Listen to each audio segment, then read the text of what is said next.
pastor Cláudio Duarte.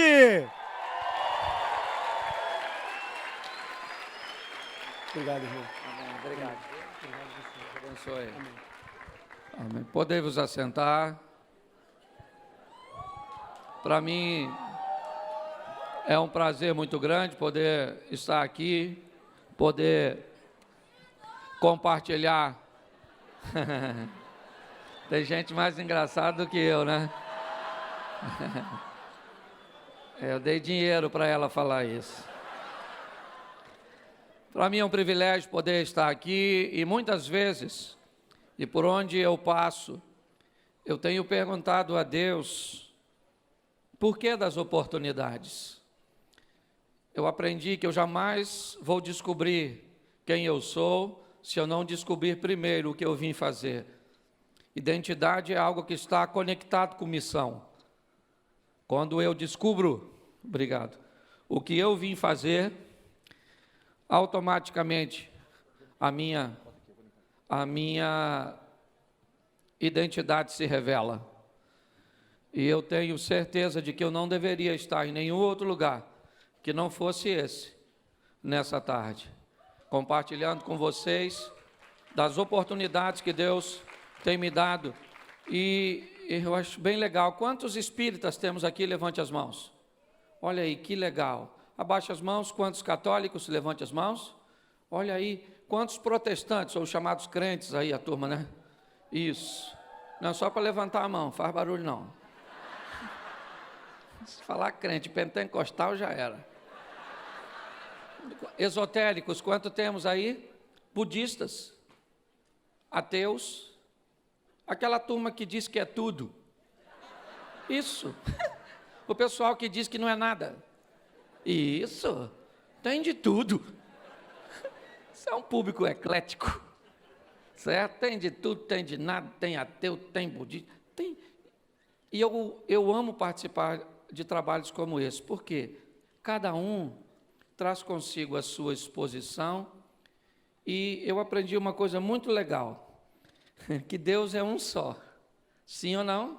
Sim. E que todos os caminhos levam a Deus, sim ou não? Sim. Claro que sim, sim, todos os caminhos levam para a morte, e a morte leva para Deus. O cara pode ser santo ou profano, ele vai morrer, ou seja, o caminho é o mesmo, levando para Deus.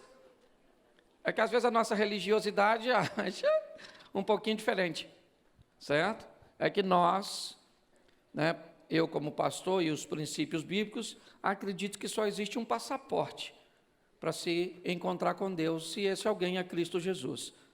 Da cultura que eu venho e que eu aprendi, tudo aquilo que eu falo sem base ou influência bíblica tem tendência a passar com uma velocidade que pode ser muito rápida ou um pouco mais morosa. Mas quando eu passo deixando a palavra que eu acredito, isso eu estou falando de mim, porque agora o microfone está comigo, ok? Cada um tem a sua, não estou aqui nada desmerecendo, nada. Eu ouvi muita coisa boa, trabalhos extremamente bons, só que chegou a minha vez de falar. E uma das liberdades que o Leandro me deu foi: pastor, o senhor vai lá e manda a bala. E como bom carioca, bala é comigo mesmo. Ok? Então, com todo respeito a todos que passaram, a tudo que você ouviu, que eu acredito muita coisa boa, todo o trabalho que acabamos de ver, porque eu tenho aprendido que uma missão só está alinhada com Deus, primeiro, se o nome de Deus é glorificado através dela. Segundo, se aquilo que eu pretendo fazer beneficia o coletivo e não apenas o individual. E terceiro, se aquilo que eu estou fazendo me traz benefício. Se o que eu faço engrandece o nome de Deus, abençoa outras pessoas e me faz feliz, eu estou no caminho certo de minha missão. Posso ouvir um amém? Amém. Isso aí, ok? Então eu vou trabalhar um pouco com vocês, né? A questão de inteligência, espiritualidade e humor. E graças a Deus que é num ambiente desse. Porque se eu falasse inteligência, humor e espiritualidade dentro de uma igreja, estariam expulsando o Satanás de mim. Ok? Então eu preciso que você entenda uma coisa. Se nós vamos falar de espiritualidade, é isso que eu vou falar, usando a sua espiritualidade com inteligência e com humor. Eu preciso entender algumas coisas segundo valores bíblicos, ok? Que aqui, no ambiente que estamos, pode não ser uma verdade absoluta para todo mundo, e eu tenho que respeitar isso, certo? O que eu aprendi? 1 Tessalonicenses 5:23 diz assim: todo corpo, alma e espírito deve se conservar irrepreensível para a volta de Jesus.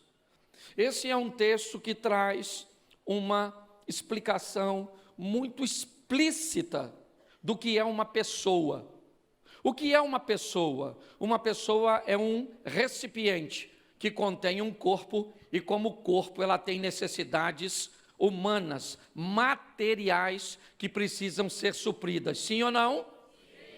Só que essa pessoa, além de um corpo, ela também tem uma alma. E como alma, ela tem necessidades emocionais, certo? Que precisam ser supridas. E ela também é um espírito. E como o espírito tem necessidades espirituais. Se eu entender que as pessoas que vão passar pela minha vida, seja ela minha esposa, meus filhos, minha mãe, meus irmãos, meus vizinhos, meu patrão, meu funcionário, meus, ou amigos, aqueles que caminham comigo na mesma comunidade de fé, eles contêm um corpo, uma alma e um espírito. Isso me facilita entender quando essa pessoa estiver reagindo.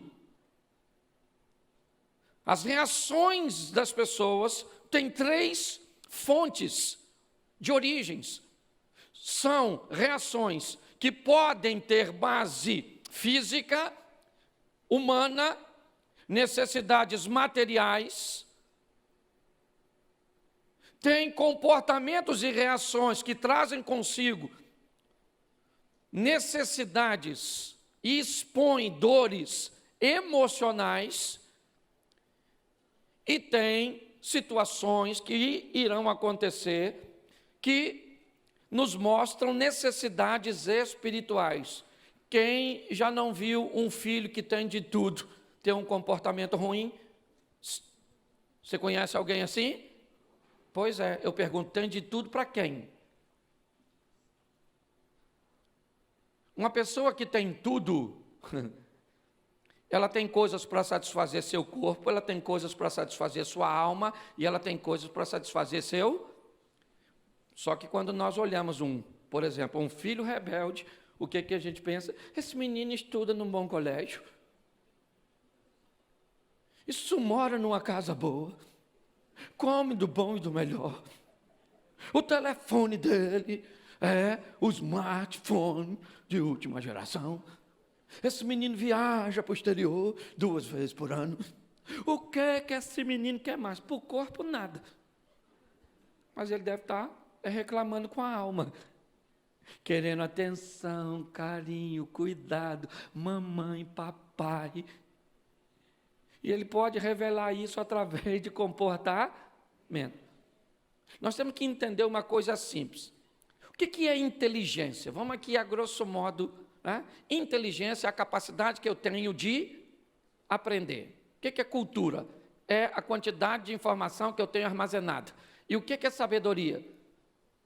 É a qualidade de vida, é como eu uso a minha inteligência com a minha cultura para tornar a minha vida e a do outro melhor. Nós acabamos de ouvir isso aqui. Uma vida não faz sentido se eu só sei ensinar aquilo que eu não pratico. Isso é hipocrisia.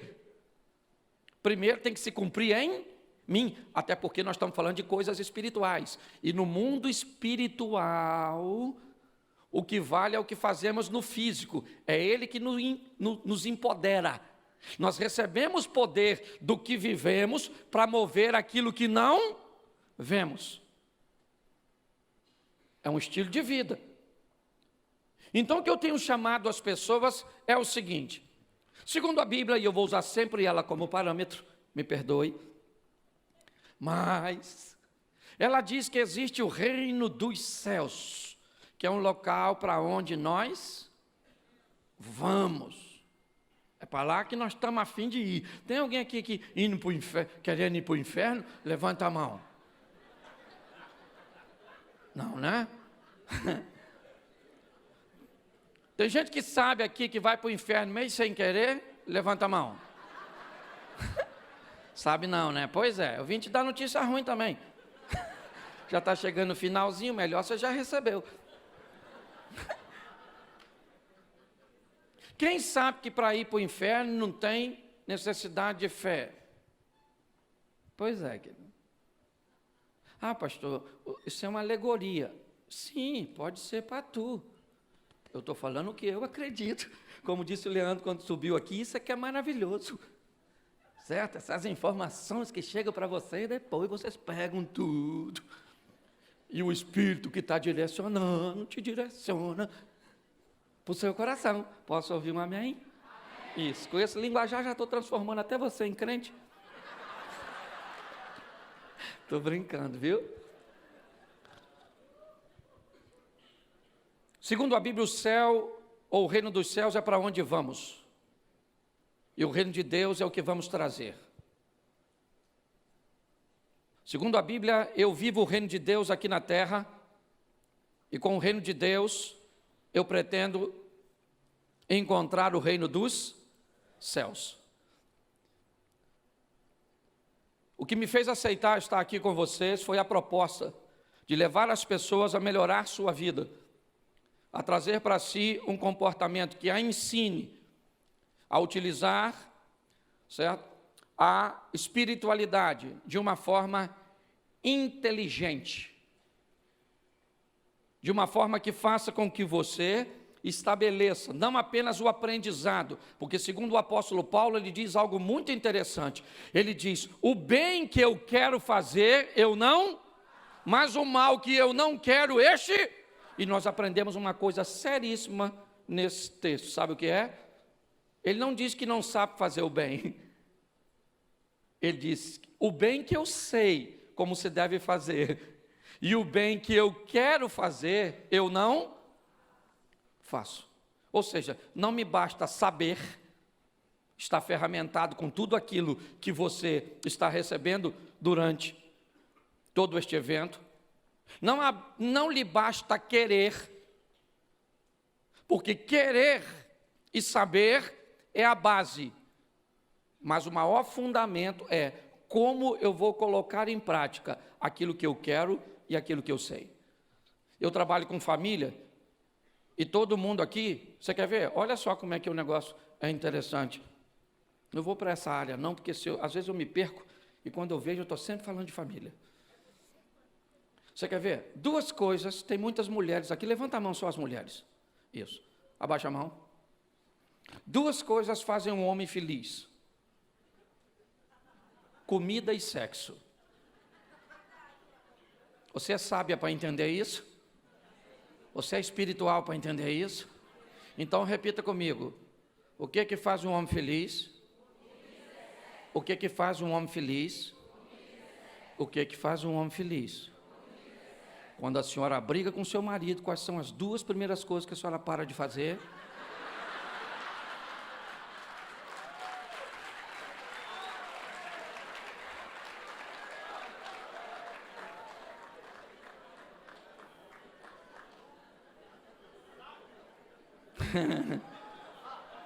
Você consegue entender? O grande problema da história da nossa caminhada, e eu vou usar a Bíblia com força. Profeta Jeremias, você não sabe nem quem é, mas tá joia. É só eu falar. De onde eu venho falar, dizer onde está, já empodera o momento. Profeta Jeremias diz assim: eu bem sei os pensamentos que tenho a respeito de vós, e eles são pensamentos de paz e não de mal, para que lhe dê o fim que desejais. Olha o que Deus está dizendo: eu penso coisas boas a seu respeito, para que você tenha um fim extraordinário, uma vida sensacional, algo fantástico. Eu já vi muita gente falando mal de eventos como esse, que promove esse pensamento. Tem que promover mesmo, porque a gente está com uma mentalidade que é cabeça de rolinha. Um povo que acha que vem nesse mundo para sofrer. Aí pode ter um crente aí dizendo, pastor, mas a Bíblia diz, no mundo tereis. Sim, mas a Bíblia também diz, Jesus disse, eu vim para que tenham e a tenham em. Então presta atenção.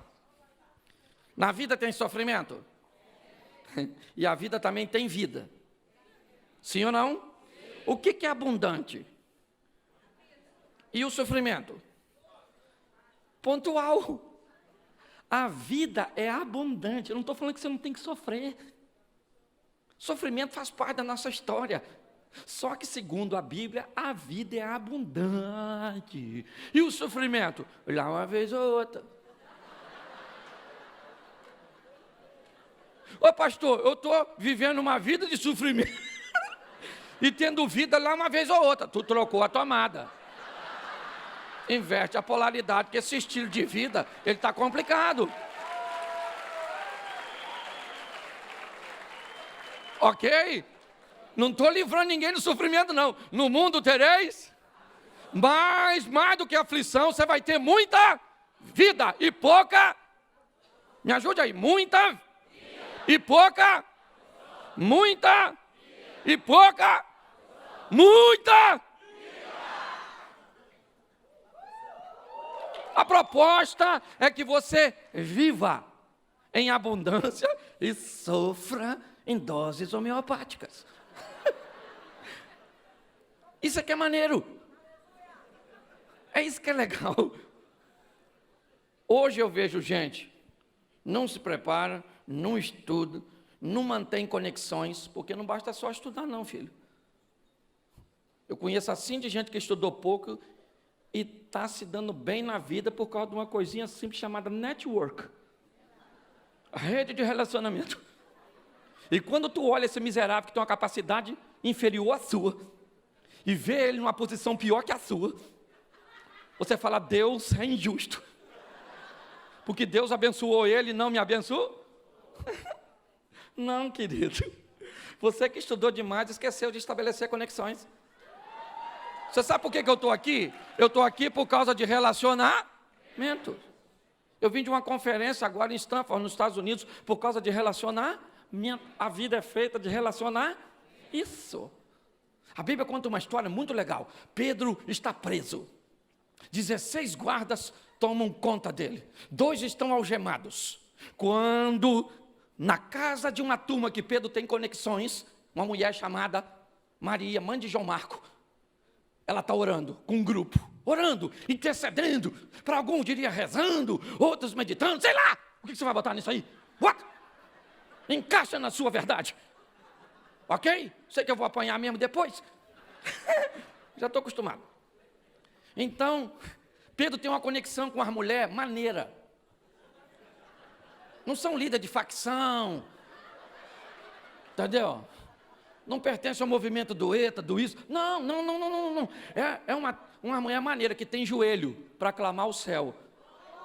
Você tem que ter conexão com gente que está ligada com Deus.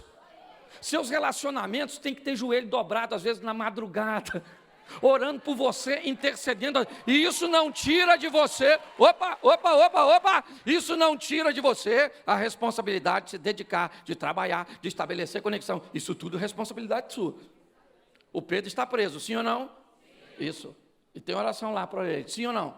Pois é, naquela oração diz a Bíblia que Deus mandou um anjo lá na prisão. O anjo chegou lá, acordou Pedro e falou, Pedro, acorda aí, meu filho. Pega a sua capa e a sandalinha, um alvará de soltura, um habeas corpus, vindo dos céus, veio tirar você. Pedro achou que estava dormindo, começa a andar com o anjo, passou pelos soldados que estão dormindo, de repente a porta da prisão se abre, ele anda um pouquinho, o texto diz que o anjo foi embora e Pedro ficou sozinho. Aí ele acordou e falou, caramba, estou solto mesmo. E sai correndo para casa onde tinha oração. Quando ele chega lá, ele chama na porta, uma menina veio atender. Quando ela vê que é Pedro, fica tão assustado que não abre. Sai correndo lá para dentro e diz, Pedro está lá na porta. E o coitado do Pedro, exposto a ser preso de novo. Porque uma menina não abriu a Deixa eu te fazer uma pergunta. Quando Pedro está saindo da prisão, a porta da prisão abriu para ele, sim ou não? Sim ou não? Mas a porta da casa de Maria, mãe de João Marco, abriu para ele? Não. A porta da prisão abriu para ele? Sim. Não. Não, a porta da prisão abriu para o anjo que estava com ele. Quando ele chega na casa de Maria, mãe de João Marco, o anjo não está mais com ele. O que indica? Quando você anda com gente que abre porta, sua vida muda. Você tem que andar com gente que abre portas para você. Está aqui, ó, Marquinhos sabe, eu não posso. Nós podemos ter divergência em diversas áreas da nossa vida. Mas uma coisa é certa, eu estou aqui por causa de influência. Um dia esse moço semeou na minha vida. E eu vou ser grato a ele pelo resto da minha vida. Eu não sou nenhum tolo de entender por onde passei. Então o que a Bíblia me inspira? A viver o extraordinário com inteligência. Vamos imaginar dois religiosos, ok? Um da quimbanda e um crente fazendo a prova do Enem.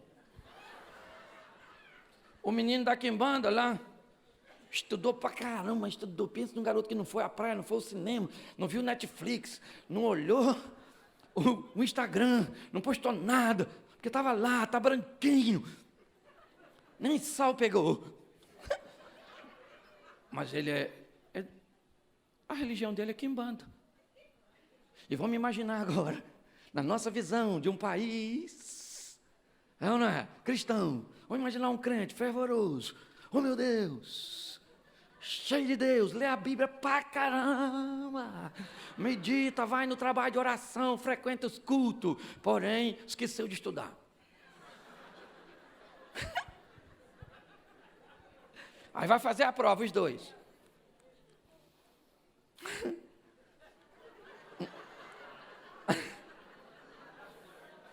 Aí o moço aqui, o menino aqui, né? Senhor, meu Deus. Tua palavra me diz que o Senhor faz lembrar. É porque o cara conhece a palavra, ele lê, ele só esqueceu de uma coisa básica. Se preparar para um desafio que não tinha a ver com uma oração. Pelo menos não tinha naquele momento. Se os dois chegam num ambiente em pé de igualdade, aí eu acredito que a mão de Deus favorece aquele que anda com Deus em fidelidade. Mas sabe qual é o grande problema dessa vida espiritual? É que a Bíblia diz que nós vivemos debaixo de lei de semeadura. Tudo aquilo que o homem semear, isso também ele. E nós nos esquecemos que a semeadura ela é opcional, mas a colheita ela é obrigatória. O grande problema é, a gente planta o que quer, mas esquece na hora de colher. Eu não merecia isso. Mas você plantou. Ah, mas eu não plantei. Então, isso não é colheita. Isso é prova, fica tranquilo. Prova, Deus está contigo nela e vai te fortalecer para colher. O problema é que as pessoas, por exemplo, casam com a pessoa errada e diz que a sogra é cruz. A sogra nasceu depois de você casar?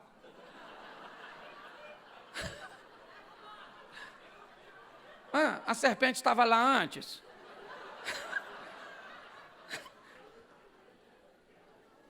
Quando nós olhamos para isso, o que eu vejo? Uma escolha com resultados mas emocionalmente vai me doer demais dizer que eu cometi um erro. Então eu boto na conta de alguém. A culpa é minha, eu ponho em quem eu quero. É mais ou menos assim. O desafio hoje de estabelecer um estilo de vida para muitas pessoas está no que elas sabem, mas encontram dificuldades de fazer.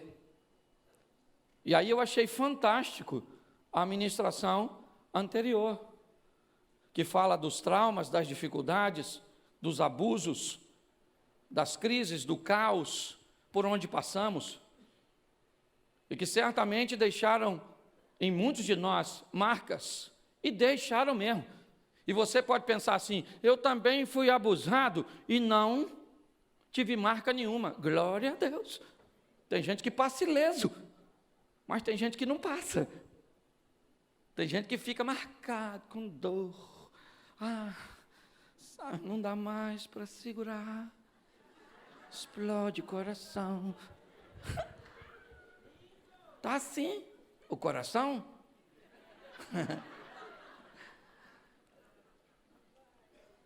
Entender que as minhas escolhas geram os resultados futuros. E eu nunca fiz o que eu vou fazer aqui agora, eu separei os momentos para falar sobre isso. Não na intensidade do que eu vou falar, até porque eu estava me preparando para este evento quando eu lembrei de algumas coisas. Meu pai se casou 8 vezes e me deram para 5 famílias diferentes. Eu trocava de família, porque as pessoas não gostavam de mim, porque eu tinha um comportamento que não seguia um padrão, até porque ele não existia. Eu era criado num lugar que era permitido falar uma palavra, mas se eu falasse aquela palavra na outra casa, eles me mandavam embora.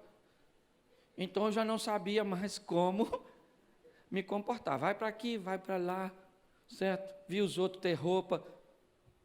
Eu descobri que o pobre não troca de roupa, é a roupa que toca de pobre.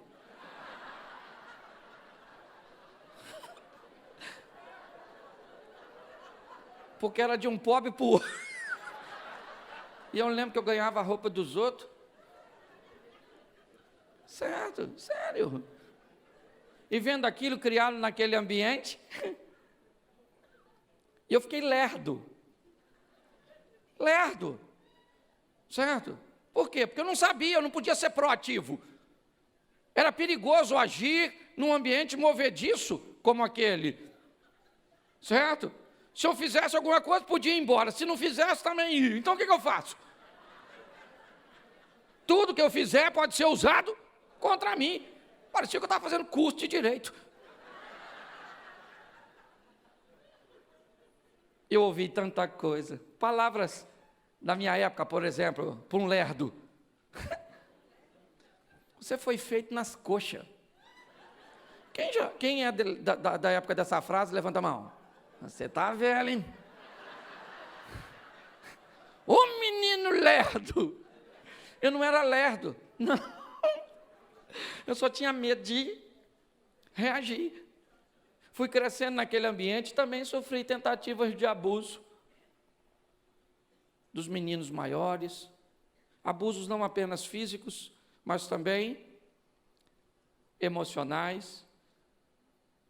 Ver os outros terem... E o pior de tudo, pior ou melhor, não sei. Depende da ótica, certo?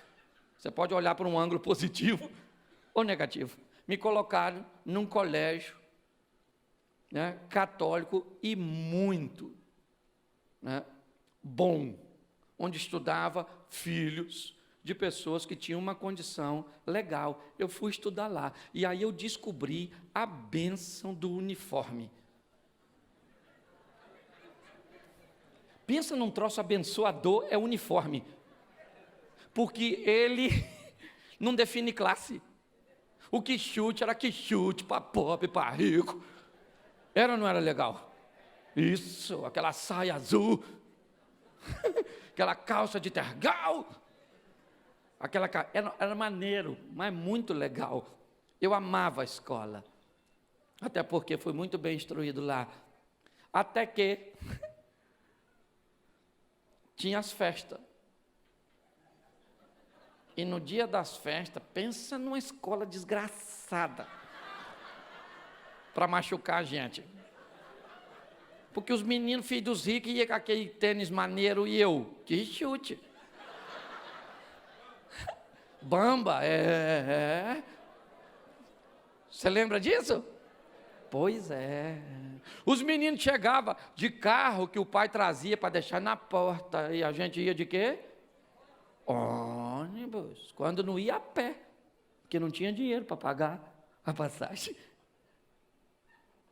numa raiva. Eu lembro, eu era louco por um short Adidas. Louco. Aí tinha uma feira lá perto de casa, e eu fui. Eu vi o short Adidas. Falei com a minha tia, ela falou, não vende isso na feira. Eu falei, vende. Nessa época eu morava com ela, ela me arrumou um dinheiro, eu fui lá e comprei. Comprei, mas pensa num cara que veio feliz para casa. Quando eu botei o short, mostrei para minha prima, ela falou assim, ô Cláudio, isso aí está escrito Adibas. Eu queria tanto ver o Adidas, que eu esqueci que o D estava virado, virou B. Não aplaude não, senão vai me machucar mais.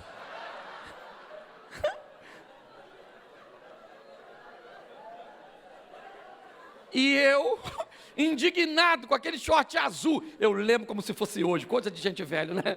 Que fala assim. E eu falei assim, eu vou usar isso assim mesmo. E se alguém ficar olhando muito, eu coço assim, ó.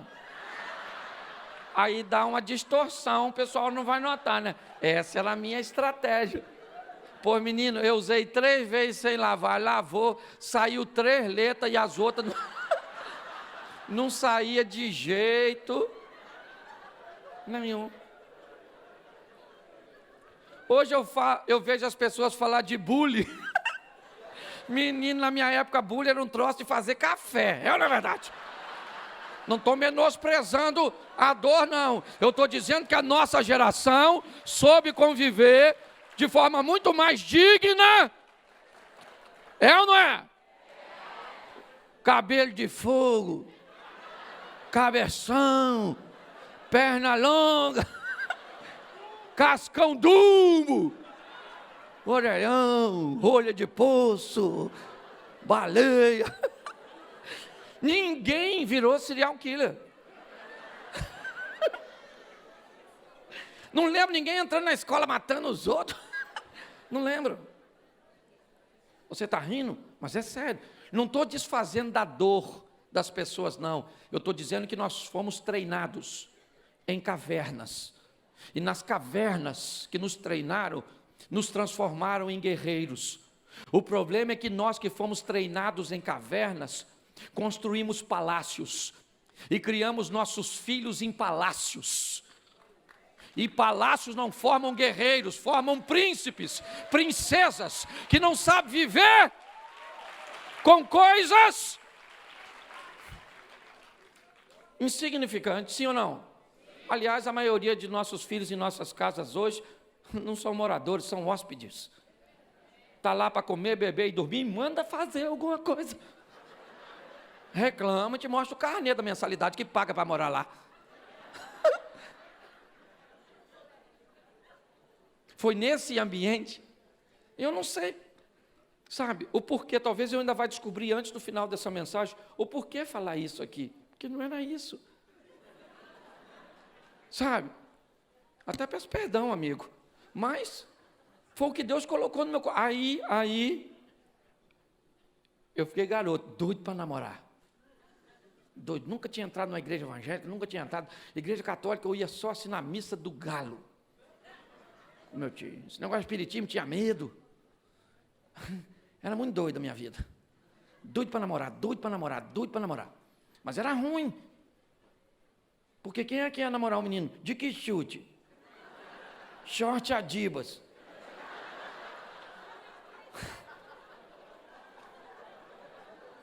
Aí, para aliviar meu ego, quando alguém perguntava, Cláudio, está namorando? Eu falava, eu quero é estudar.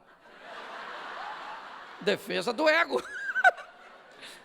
Eu quero estudar, nem penso nisso agora, mas a boca já estava dormente. Eu beijava espelho. Quem aqui já beijou o espelho? Aí, legal. Oh, aleluia. Não estou sozinho. Sim. Você queria namorar e ninguém te queria. Lembra disso? Isso. Era fantástico. Numa dessas casas por onde passei, fui morar com uma tia minha. E lá eu encontrei um livro de Allan Kardec. E comecei a ler aquele livro. Eu nem lembrava disso mais, a não ser há 20 dias atrás. Comecei a ler aquele livro, confesso que não entendia muita coisa, sabe? Mas foi o primeiro contato que eu tive com a religião em si. E passou. Não vi mais aquele livro, não vou lembrar nem o título. Faz tanto tempo. E a vida seguiu. O comportamento continuou, as pessoas não gostavam muito. Aí uma tia minha me disse que minha mãe havia pensado num aborto. E aí que eu fiquei invocado. Depois eu descobri que era mentira, que minha mãe contou a verdade, mas eu vivi mais de 20 anos achando que era verdade, porque nunca tive coragem de perguntar a ela. E eu fiquei com aquilo, ninguém me queria. Por que eu nasci se ninguém me queria? Meu pai não queria engravidar minha mãe não queria ficar grávida, minha mãe ficou grávida com 14, me teve com 15, há 50 anos atrás. Pedofilia, estupro. Papai era um humilhante de alto. Parente do Hitler, é ou não é verdade? Pois é, gente. Eu me fiz essa pergunta muitas vezes. Até eu descobri um texto bíblico que diz que Deus me teceu no ventre da minha mãe. E aí eu comecei a descobrir que se meu pai não queria e minha mãe não queria, por que é que eu nasci? Porque Deus queria, porque você e eu não somos planos de homens. Nós somos planos de Deus. Sua mãe sequer foi capaz de saber na hora que ela te engravidou, que o seu pai te engravidou ela. Foi agora. Ela foi descobrir, estava com 1 mês. Você já estava dentro dela e ela nem sabia que mãe desnaturado. Que nem sabe quando você chegou. Que não tinha a ver com ela nem com seu pai, tinha a ver com Deus. E eu comecei a falar, pô, e Deus mesmo, hein? Caramba. Aí limpando a casa, achei um livro dos Testemunhos de Jeová. Toda escritura inspirada por Deus é proveitosa. Um livro direcionado ao público infanto e juvenil. E eu li aquele livro, peguei aquele livro, nunca tinha pego numa Bíblia. A primeira coisa que eu vi foi um homem, uma mulher e uma maçã. Aquilo me interessou, porque os dois estavam quase pelados. Eu não tinha nada a ver com religião. O que me atraiu foi a nudez dos dois. Você pensa que é só você? Hormônio não aceita Jesus não, rapaz. Hormônio está aí para... Glória a Deus. Se você não tem, peça a Deus. Escute só. E eu comecei a ler aquele negócio. E a história ia mudando de personagem bíblico, e personagem bíblico ia para ali e para cá. Eu devia ter uns 14 anos, dos meus 14 aos 16, ou de 13, não vou saber precisar a idade. Eu li aquele negócio mais de 30 vezes. Toda vez que eu estava arrumando casa, que eu tinha obrigação de arrumar, eu achava o livro, eu li o livro. Eu já estava tão acostumado que eu li o livro em poucas horas. Ia de Gênesis a Apocalipse, só historinhas fundamentais, né, para o público juvenil. E eu li aquilo, o livro sumiu. Minha tia me mandou embora, eu fui para outra casa. E acabou. O tempo passou. Eu arrumei uma namorada. E eu... Pô, aí, valeu. Pô, vocês torceram por mim.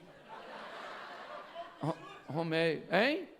Troquei o que chute, troquei, mas usava sapato até furar, nós botava papelão.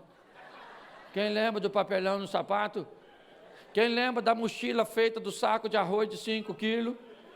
Lembra, tem gente aí. Quem é que teve piolho? Bicho de pé, frieira, comeu carne mergulhada na banha, engasgou com bala soft, bala juquinha colada no céu da sua boca, comeu o pirulito chamado Zorro, o biscoitinho Mirabel, correu do cachorro na rua, a vaca quis pegar você no pasto, namorou a cabrita na fazenda. Namorou ali, 2 ali, Deixa quieto, isso. Escute aqui. Você pensa que a vida foi dura só para você? A vida foi dura para muita gente que está do seu lado, mas conseguiu sobreviver. E nós não chegaríamos aqui sozinhos, se Deus não estivesse conosco. É ou não é? E aí então, arrumei uma namorada. E eu tinha uma coisa na minha cabeça, como eu fui treinado em lados diferentes, eu não queria duas coisas na minha vida como mulher. Eu não queria uma mulher que assoviasse. Não me pergunte por quê, eu até hoje não sei, mas eu não gosto de mulher que assovia. Para me casar, a mulher dos outros assovia, a minha que não pode, ok? Se você assoviar, não me incomoda. Mas a minha mulher não assovia. E segundo, crescendo em diversos lares, eu cresci num ambiente que me ensinou que sogra não era um negócio legal. Porque tinha muito conflito. Não estou dizendo que sogra é ruim, estou dizendo que a informação que eu recebi. Conclusão, na minha cabeça, eu botei duas coisas. Mulher para casar comigo, não assovia e não tem mãe. Você acha que eu estou errado? Você acha que eu estou errado? Não. Estou errado por quê? Provavelmente quando você vai fazer a seleção, você usa as suas escolhas. Por que eu não posso usar a minha?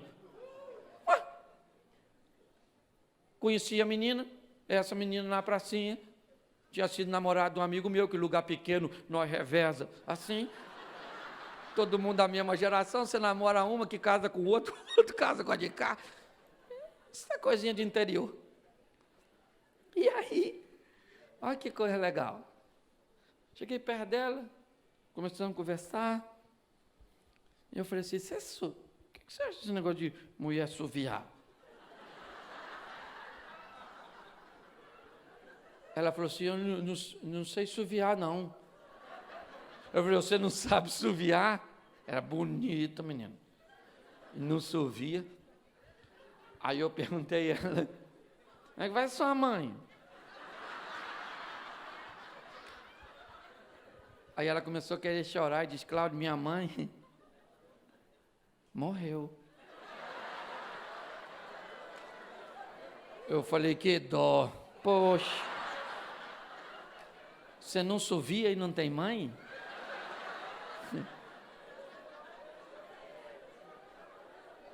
Eu me casei, fiz 27 anos de casado, dia 11 de janeiro desse ano, com minha digníssima esposa. E fomos viver juntos. Na época, eu tinha algumas profissões extremamente relevantes. Eu era pedreiro, motorista e balconista. E mais alguma coisa que eu não lembro assim no currículo. Também com essas 3 qualificações, não preciso falar mais nada. E hoje eu brinco com ela dizendo, nossa, você ganhou na loteria. E ela disse, eu tive visão de águia. E eu falei, você deu uma sorte desgraçada. Fomos viver juntos, em 1992. Eu tive um encontro de fé. Um encontro com Deus.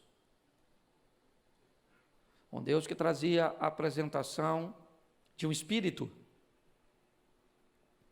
que seria capaz de entrar na minha mente e me direcionar por um caminho onde eu encontraria um homem que se denominava Filho de Deus, e ele abriria uma porta para que eu pudesse me encontrar com Deus que me teceu no ventre da minha mãe. Era um negócio muito doido. E quando eu me deparei com aquilo, eu não entendi nada, porque coisas espirituais vai para o pneu, para aquilo que nós não podemos pegar. Mas eu comecei a me deparar com coisas que não tinham a ver com a minha emoção, não tinham a ver com o meu corpo. Não eram coisas físicas nem emocionais. Eu comecei a me aproximar de um livro que começou a fazer sentido para a minha vida. E um livro que começava a me dizer que eu podia chegar em lugares onde nenhum dos meus chegou com a história de José. Um livro que me falava que às vezes para chegar onde eu quero eu não posso continuar andando com pessoas que não conseguem enxergar para onde Deus quer me levar. E às vezes, para eu ir, eu preciso sair de perto das cabeças que não conseguem enxergar para onde eu estou indo. Eu comecei a me deparar com um livro que começou de uma maneira muito sóbria, muito coerente, me trazer algumas experiências,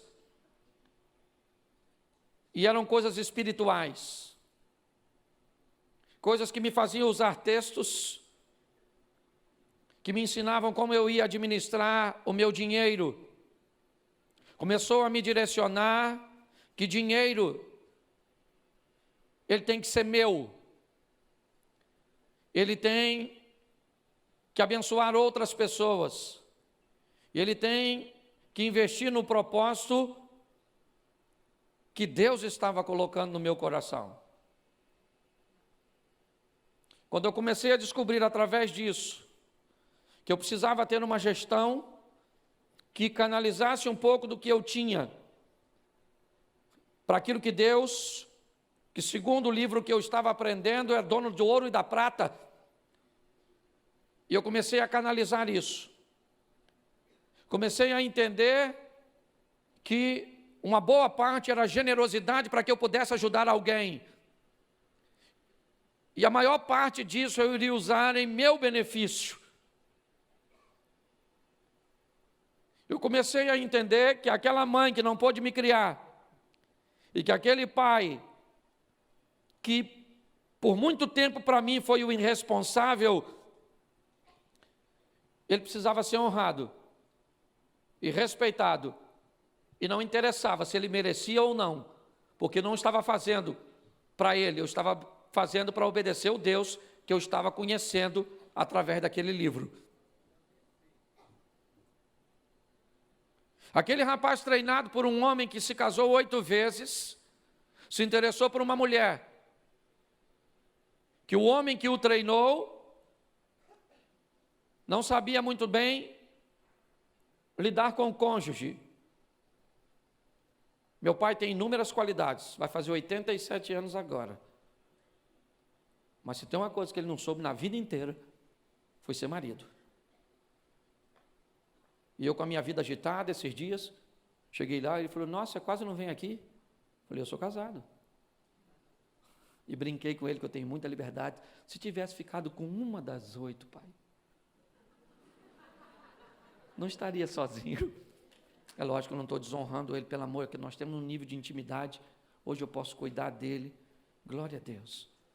Mas aquele livro, impulsionado pelo conhecimento do Espírito, me ensinou não apenas a escolher uma mulher, mas a cuidar dela. A procurar fazer daquela mulher a mulher mais feliz do mundo. Mesmo eu não tendo muito dinheiro, mesmo eu não sendo muito bonito. Eu também estou falando de mim, não posso diminuir muito.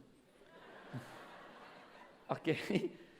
Fique com esse adjetivo aí na metade do caminho. Aí eu tive meus filhos, dois meninos, Caio e Felipe. E agora eu não fui treinado para criar filho, mas o livro me diz como criar filho. O livro me diz como é que eu escolho minhas amizades.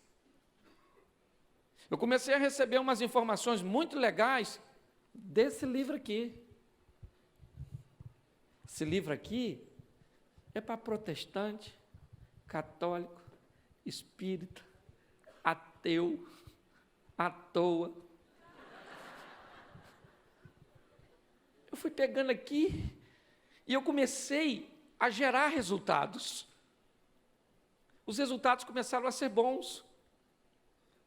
Eu comecei a me aprofundar nele e comecei a mudar a minha vida de uma tal forma que, como ouvimos aqui antes, a minha vida começou a mudar a vida de outras pessoas. E fui obtendo oportunidades. Digo assim, sorte é o esforço que o preguiçoso não quer fazer para chegar onde deseja. O preguiçoso chama de sorte o seu trabalho, a sua dedicação. E eu comecei a agir e descobri, sabe aquele garoto que era mandado de uma casa para outra? Eu descobri que era perigoso falar, lembra? Lembra? Porque falar me causava prejuízo, então eu fiquei introvertido na minha observador. Morei em 8 lares diferentes, lembra? Sabe o que era isso? Era Deus falando, vou te dar um ministério de família, aprende por onde você passar.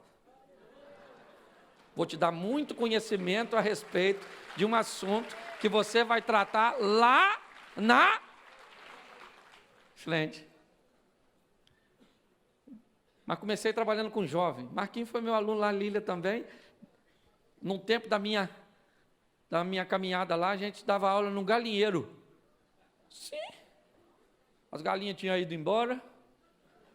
E o que sobrou no imóvel foi um galinheiro, e a gente fazia. E pensa, era maneiro pra caramba, eu me divertia. E ali eu aprendi a falar. E li a Bíblia, comecei a pregar de uma forma engraçada. Pensa como é que o pessoal falava. Palhaço, animador de auditório, não tem conteúdo, tudo 333. Sabe o que é 333? Meio besta.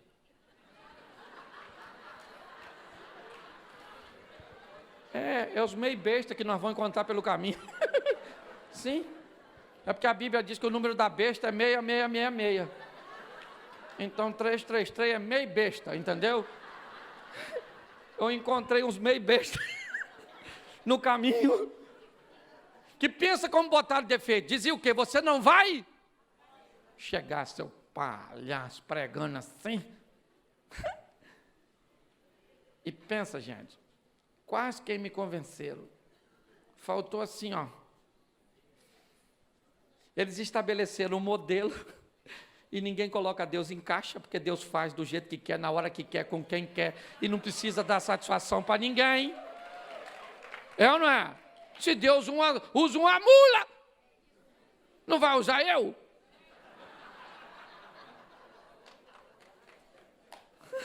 Eu ia falar você, mas fiquei com medo de te ofender.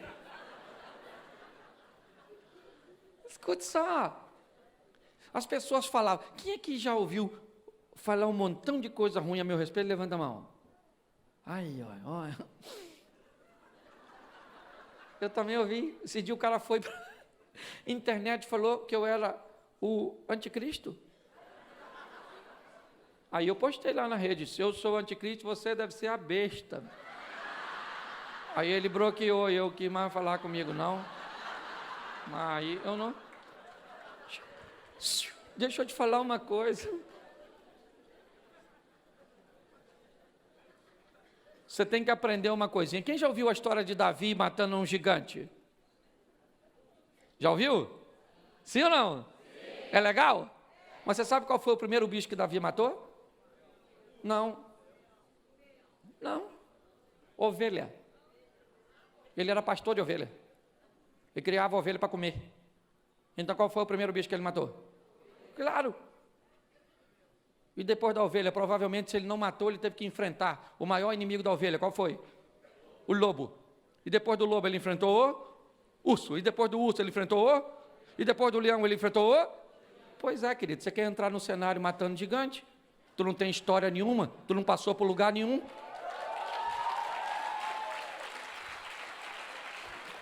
Fala para quem está do seu lado assim, quem nasce grande é monstro.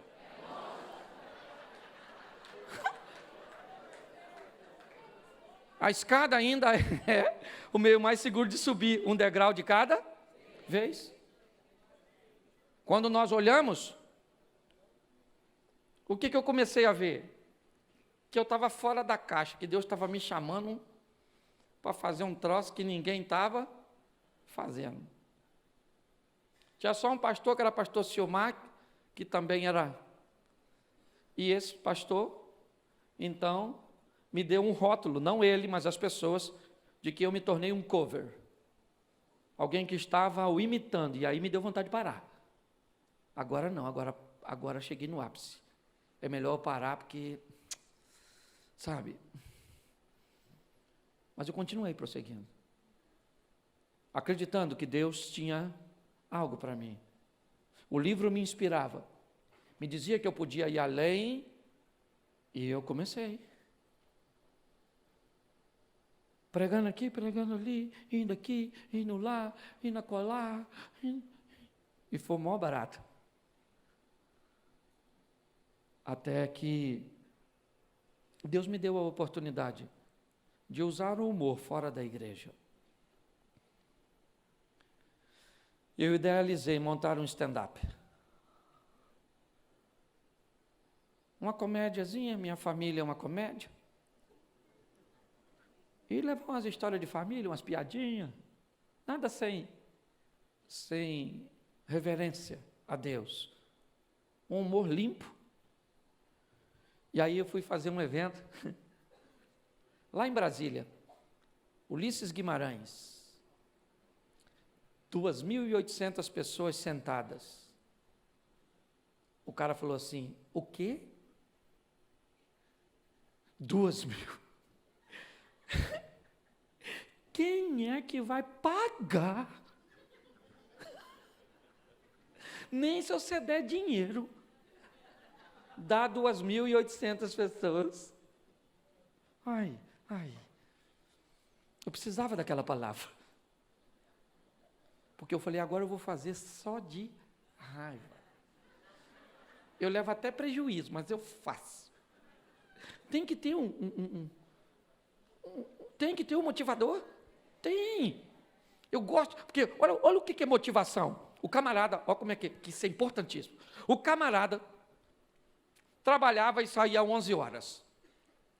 Para chegar na casa dele, ele precisava, se quisesse chegar mais rápido, passar pelo cemitério. Ele muito medroso. Para não passar, tinha que dar uma volta de quase meia hora. E ele passava.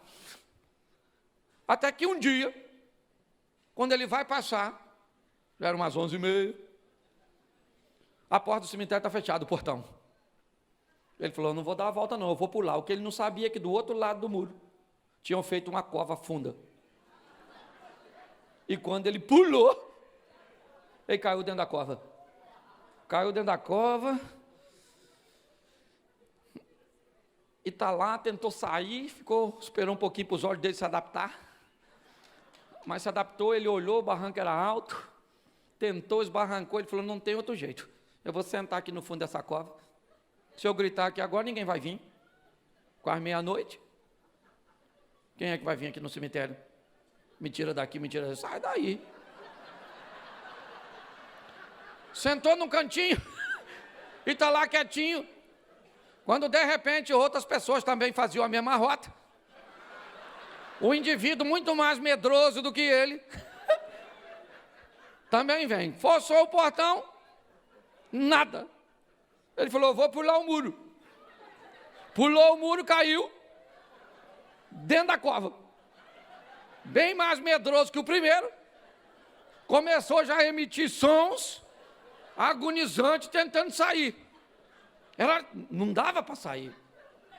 Mas o movimento dele acordou o rapaz que estava no canto da cova.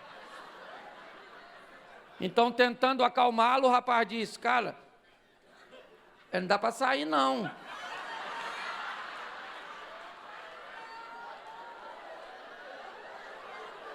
Menino!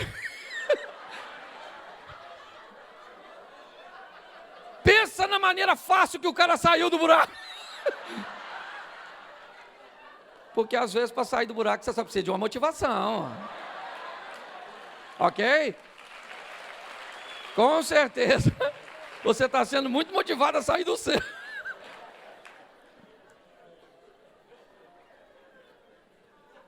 Eu fiz o evento no Ulisses Guimarães. 2 sessões de 2.800 pessoas e 1.500 ficou do lado de fora porque não podia entrar.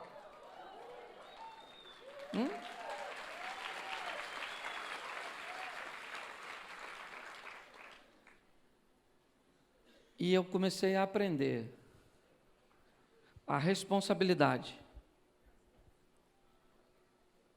que Deus estava me dando. Há 15 dias atrás, eu fui dar uma palestra em Brasília. E o rapaz que me convidou, o bispo, me disse: Cláudio, o presidente mandou avisar que vem no evento no seu horário porque quer te ver e quer te ouvir. Eu falei: hã?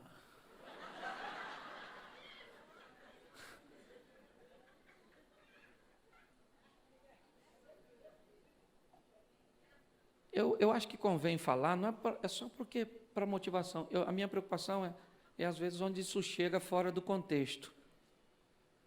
Porque às vezes a gente falando fora do contexto, quando as pessoas isolam, parece uma prepotência.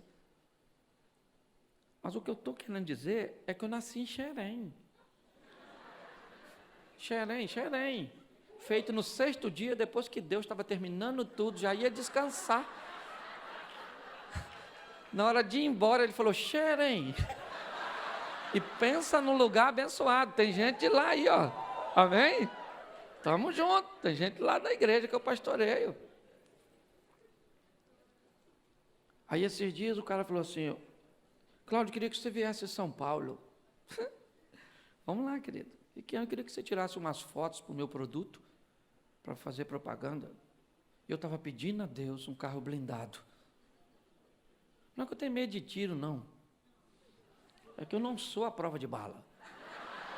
São duas coisas diferentes, né? Ter medo.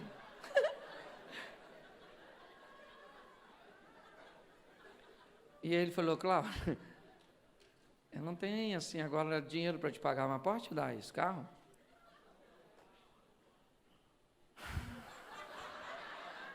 Eu falei: Senhor, não brinca assim não. Você fica até com vergonha. Um evento como esse, primeiro, tem um propósito importantíssimo: fazer você acreditar em você mesmo. Que ninguém desmereça você. Aprenda uma lição: nesse mundo não tem ninguém melhor que você. Agora esteja você onde estiver, também não tem ninguém pior que você. Aprenda isso. Então descubra quem você é, mas depois descubra quem é Deus, gente. Porque olha, quem anda com Deus tira onda. Eu não sei o que pastor, estou precisando disso, estou precisando daquilo, estou precisando de me livrar dos traumas, das lembranças, dos problemas, porque tem gente que tem tanto problema que ele chama problema de problema. Já começa com a língua portuguesa. Tenha você problema. Está precisando de dinheiro, Deus é dono do ouro e da prata. Está precisando de cura, Ele é o Jeová Rafá, Ele é o Deus da provisão, Ele é Deus, é só isso. E aí eu vou te dar um endereço. Não estou falando de religião. Pelo amor de Deus, longe de mim. Nem pastor sou hoje aqui. Sou um palestrante. Mas vai ler a Bíblia. Eu posso recomendar, posso ou não posso? É isso aí. O Leandro que me trouxe. Perguntei vocês só por... O que vale é a opinião dele. Então você vem nesse mundo para quê? Fala para quem está do seu lado. Sofrer é verbo. E verbo só faz sentido se for conjugado. Então vai um conselho para você. Nunca conjugue o verbo sofrer na primeira pessoa. Na segunda pode. Eu não sofro, mas tu sofres. Nós não sofremos, mas vós, eles. Pois é, querido. Eu comecei lendo Kardec.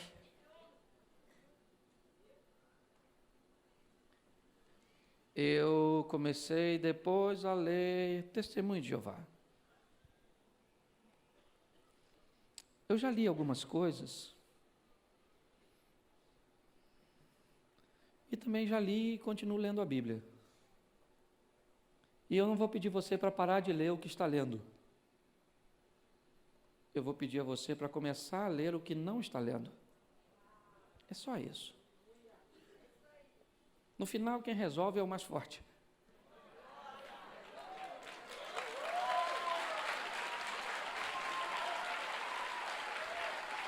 Ah, irmão, eu não sei quantos eventos você vai fazer desse, mas eu quero profetizar que o espaço que você está abrindo aqui, para o tipo de gente que Deus está trazendo a esse lugar, e a oportunidade que você está gerando, vai mudar a história da sua vida e dos seus negócios. Porque é glorioso poder num ambiente tão saudável, de gente que professa fé para diversas áreas ou para nenhuma.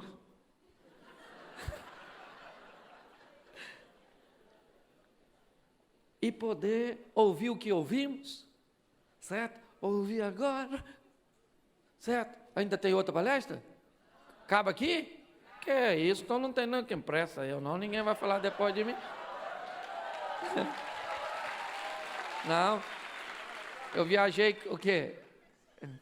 Eu viajei 10, eu estava nos Estados Unidos, saí de Nova York, 10h40 da noite.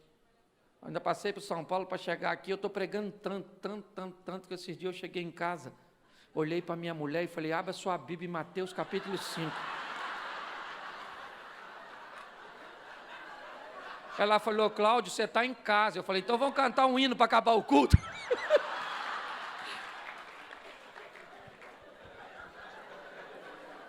Aí, eu queria fazer um desafio. Quem vai ler a Bíblia, fica de pé.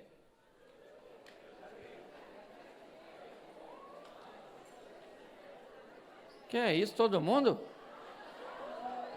É. Quem já leu também fica. Porque tem um pessoal que não... Quem não quer ler pode ficar sentado mesmo, não tem problema não. Aqui você tem liberdade de ir para onde você quiser. Feche seus olhos, pode fechar que ninguém vai pegar nada seu. Se tiver algo de valor, segura também, porque eu não sei quem está aí.